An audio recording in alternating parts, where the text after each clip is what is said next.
நார்மலாகவே நம்மளை எவனாவது பேசிட்டான்னா ரெண்டில் ஒன்று பார்க்காம என்ன பண்ண மாட்டோம். எனக்கு மற்ற எல்லா பாக்கியவானும் வேணும், ஆனால் இந்த பாக்கியவானம் எனக்கு என்ன பண்ண வேண்டாம். ஏன்னா கொஞ்சம் வார்த்தையை திரும்ப திரும்ப நான் வாசித்து பார்த்தேன்.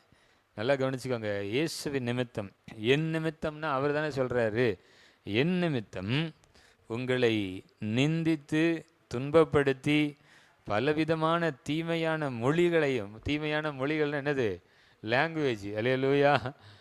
இந்த லாங்குவேஜ் இருக்க எல்லா லாங்குவேஜ்லையும் உங்கள் பேரில் பொய்யாய் சொல்லுவார்களானால் பாக்கியவான்கள். அப்போ பாக்கியவான்களோடு கூட அதோட முடிக்கலை. அடுத்து என்ன சொல்கிறாரு, அதுக்காக நீ என்ன படு, சந்தோஷப்பட்டு சாதாரணமாக இல்லை களி கூறுகள்ன்றார். அதாவது களி கூறுதலுக்கு ஆங்கிலத்தில் ஒரு வார்த்தை இருக்குது, எக்ஸீடிங் ரிஜாய்ஸாம். அதாவது எப்படின்னா, அதுக்கு அந்த சந்தோஷத்துக்கு எனக்கு என்ன இருக்கக்கூடாது,